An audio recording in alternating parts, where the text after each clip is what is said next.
Сәлеметсіңдер ме балалар? Бүгінгі сабағымыздың тақырыбы фигуралар салу. Сабағымыздың мақсаты әртүрлі фигураларды салу. Кестеге қара, берілген мәлімет бойынша қандай фигуралар салуға болады? Аудандары бірдей, әртүрлі екі тік төртбұрышсыз. Ауданы міне 18 см квадрат, 24 см квадрат, 12 см квадрат. Ауданы 18 см квадрат болатын қандай фигура сызуға болады? Ол үшін біз көбейту кестесін білуіміз керек. Қандай сандардың көбейтіндісі? Мысалы 2 мен 9-ның көбейтіндісі, 3 пен 6-ның көбейтіндісі 18-ге тең. Демек, біз тік төртбұрыш сыза аламыз. Мысалға, оның ені 2 сантиметр, ал ұзындығы 9 сантиметр болатын тік төртбұрыш сыза аламыз. Немесе 6 сантиметр болатын, ауданы 18 сантиметр квадрат, және ені 3 сантиметр болатын екі тік төртбұрыш сыза аламыз. Осындай екі әртүрлі тік төртбұрыш, аудандары 18 сантиметр квадрат болатын.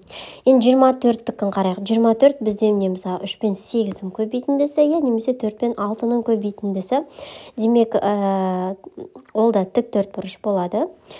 Мысалы, біріншінің ұзындығы 8 сантиметр және 6 сантиметр болатын. Ал ені 3 сантиметр және 4 сантиметр болатын екі тік төртбұрыш сызуға болады.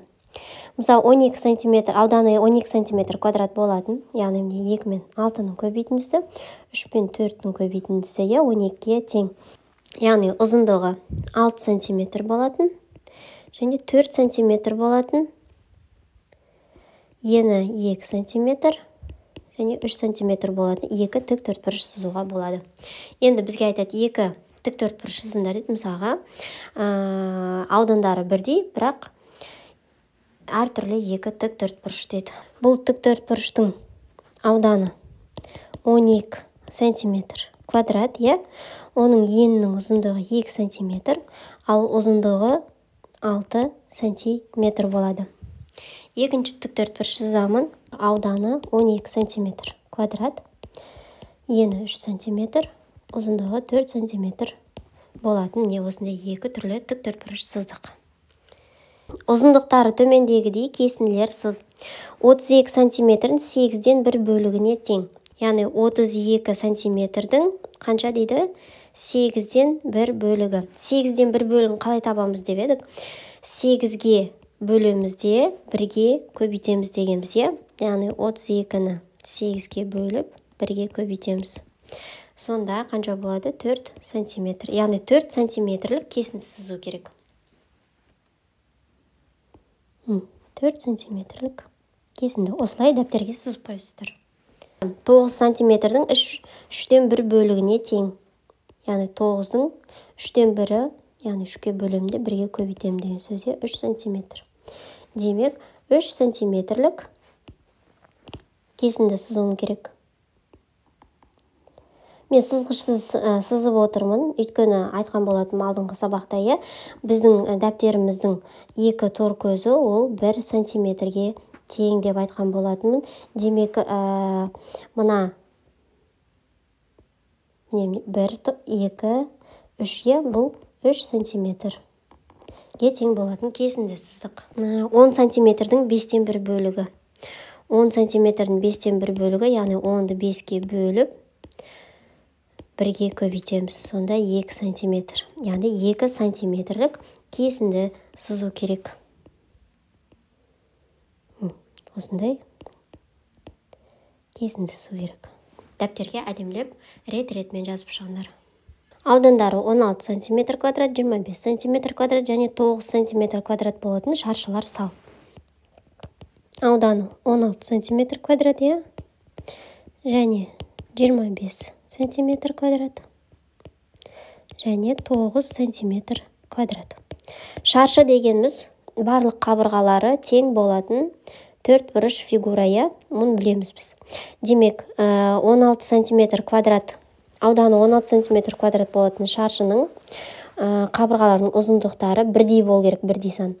Енді көбейту кестесін біз білеміз, яғни 4 пен 4-тің көбейтіндісі 16 сантиметр екен білеміз. Демек, біздің ең бірінші фигурамыздың, яғни бірінші шаршының қабырғаларының ұзындығы 4 сантиметрге тең болады.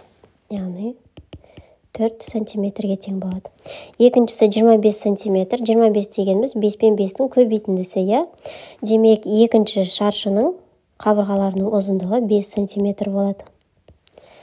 Және үшінші 9-дікі, ол яғни 3 пен 3-тің көбейтіндісі 9-ға тең. Демек, үшінші шаршының қабырғаларының ұзындығы 3 сантиметр болады.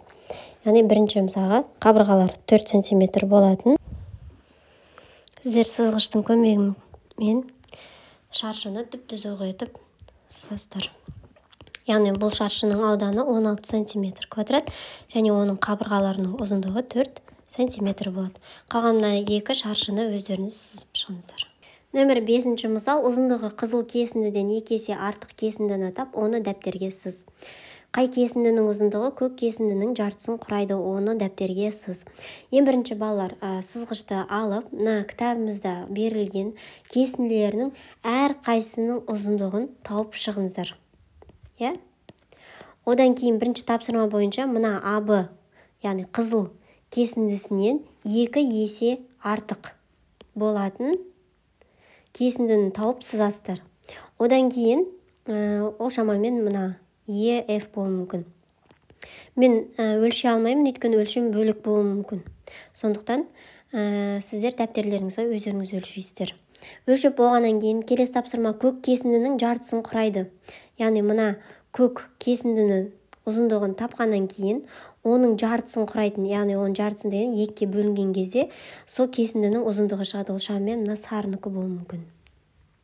Нөмір 6-шы мысал, көк бұрыштардың қабырғаларының ұзындығын өлше, олардың периметрін тап. Яғни мына әр берілген көп бұрыштың қабырғаларын сызғыштың көмегімен өлшеп шығасыздар да, бәрін жазып шығасыздар, иә. Одан кейін периметрін табу керек. Периметрі дегеніміз не? Ол барлық қабырғаларының ұзындықтарының қосындысы. Мына көп бұрыштардың қабырғалары әртүрлі болғандықтан, оның барлығын жеке-жеке қосып шығасыздар. Ал мына сияқты 6 қабырғасы да барлығы бірдей болатын болса, біз қосуды көбейтумен алмастыра аламыз. Яғни бұнда периметрін тапқан кезде әр қабырғасының ұзындығын қосып шығамыз. Бұл жерде де дәл солай. Нөмір 8-ші мысал, қай суретті симметрия оси дұрыс салынбаған, сол фигураны дәптерге сыз, симметрия осин сал. Симметрия оси деген мына ортасындағы сызық, яғни фигураны осы сызық бүйтіп бөлген кезде тура ортасынан 2 бірдей бөлікке бөледі. Осыны біз симметрия оси деп атаймыз. Яғни мына біріншінікі дұрыс сызылған, яғни дәп ортасынан бөлген кезде міне 2 бірдей бөлікке бөлді. Бұл симметрия оси да дұрыс сызылған, себебі мына үшбұрышты 2 бірдей бөлікке бөліп тұр.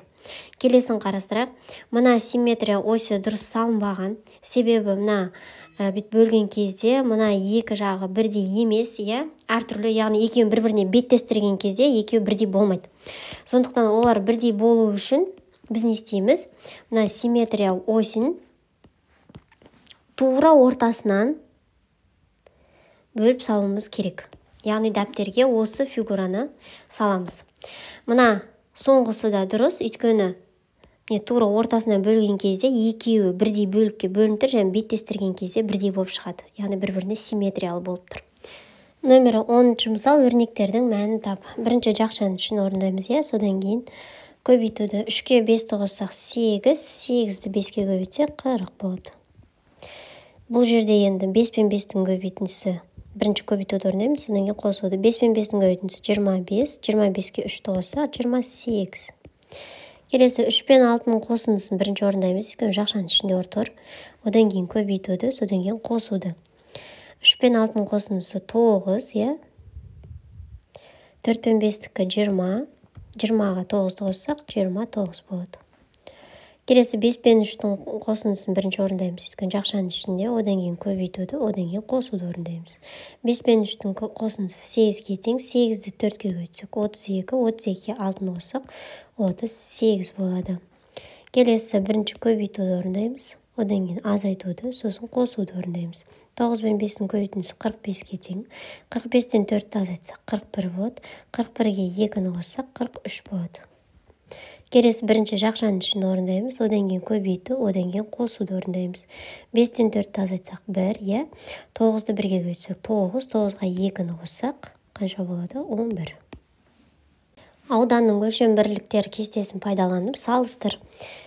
8 метр квадрат пен 80 дециметр квадратты салыстырайық. Яғни екеуінде дециметр квадратқа айналдырып, өлшем бірліктерді салыстырған кезде ең кіші өлшем бірлікке түрлендіріп аламыз. Яғни 8 метр квадратты дециметр квадратқа айналдырамыз. Яғни екеуін бірдей қылып аламыз. 1 метр квадратта 100 дециметр квадрат бар. Демек, бұл жерде қанша? 800 дециметр квадрат деген сөз. Демек, 8 метр квадрат артық болып тұр, Келесі. 40 дециметр квадрат және 4 метр квадрат. Дәл жаңағыдей, 4 метр квадрат дегеніміз, демек 400 дециметр квадрат деген сөз. Демек, 40 дециметр квадрат кем. Келесі 6 метр квадрат және 60 дециметр квадрат. Дәл жаңағыдей 60 метр квадрат дегеніміз, яғни 600 дециметр квадрат деген сөз. Демек, 6 метр квадрат артық. Келесі 3 дециметр квадрат және 600 сантиметр квадрат. Яғни дециметр квадратты сантиметр квадратқа айналдырамыз, яғни кіші өлшем бірлігіне түрлендіреміз. 1 дециметр квадратты бізде 100 сантиметр квадрат болса, демек, мына жерде бізде 300 сантиметр квадрат деген сөз. Яғни 300 сантиметр квадрат кіші 600 сантиметр квадраттан. Келесі 700 дециметр квадрат және 7 метр квадрат. 7 метр квадратын ол 700 дециметр квадрат. Демек, екеуі тең деген сөз. Келесі 9 дециметр квадрат және 90 сантиметр квадрат. Сантиметр квадратқа айналдыратын болсақ, бұл 900 сантиметр квадрат деген сөз. Демек, 9 дециметр квадратын артық. Келесі 4 дециметр квадрат және 900 сантиметр квадрат. 4 дециметр квадратын ол 400 сантиметр квадрат. Демек, 400 сантиметр квадрат кіші 900 сантиметр квадраттан. Келесі 300 дециметр квадрат және 3 метр квадрат. 3 метр квадрат не істейміз? Дециметр квадратқа айналдырсақ, 300 дециметр квадрат болады. Демек, бұл екеуі тең деген сөз. Келесі 800 сантиметр квадрат және 8 дециметр квадрат. Демек, дециметр квадратты сантиметр квадратқа айналдыратын болсақ, 800 сантиметр квадрат болады. Демек, екеуі тең. Нөмір 12-ші мысал, бір тор көздің ауданы 4 сантиметр квадрат, фигураның боялған, боялмаған бөліктерінің және толық фигураның ауданын тап. Оны қалай табамыз? Яғни, мына бір тор көздің, бір тор көзіміздің ауданы 4 сантиметр квадрат болып тұр. Енді бізде боялған осындай 6 тор көз бар. Демек, жазамыз, боялғандықын табамыз, мына А-нікі. 4-ті нешеге көбейтеміз? 6-ға. Сонда 24 сантиметр квадрат. Енді боялмағандықын табамыз. Боялмаған бізде қанша тор көз бар? Санайық, 1, 2, 3, 4, 5, 6, 7. 7-ден 2-ға тұр 14. Демек, 4-ті 14-ке көбейтеміз. 56 сантиметр квадрат. Енді мына барлық фигураның ауданын табу үшін, не істейміз? 24-ке 56-ны қосамыз. Сонда 80 сантиметр квадрат болады. Мұнда боялған 5, оның әрқайсы 4 сантиметр квадраттан. Демек, боялғандықын табу үшін, яғни 4 сантиметр квадратты 5-ке көбейтеміз. Сонда 20 сантиметр квадрат шығады. Боялмағандықын табамыз. Боялмаған бізде 1, 2, 3, 4, 5 және астында 5, сонда 10. Яғни 4 сантиметр квадратты көйтеміз 10-ға. Сонда 40 сантиметр квадрат. Енді барлығыныкін табу үшін не істейміз? 20-ға қосамыз 40-ты.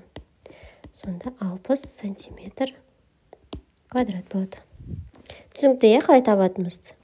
Тағы бір рет көрсетейін. Боялғандікі санаймыз 4, 5, 6, 7, 8. Әр қайсысы бізде 4 сантиметр квадраттан. Сонда боялғандікі 4 сантиметр квадрат көбейтілген 8. Тен болады 32 сантиметр квадрат. Боялмаған бізде 4-өу. Боялмаған бізде 4-өу, сонда 4 сантиметр квадрат 4-ке көйтсек 16 сантиметр квадрат. Енді барлығыныкін табу үшін не істейміз? 32-ге 16-ны қосамыз. 48 сантиметр квадрат болады. Боялған нешеу? 8, яғни 4 сантиметр квадрат көйтілген 8 тең болады 32 сантиметр квадрат. Боялмағандікі біреу ғана, демек 4 сантиметр квадратқа тең деген сөз. Енді барлығы жалпы осы фигуранкын табу үшін 32-ге 4-ті қосамыз. Сонда 36 сантиметр квадрат болады.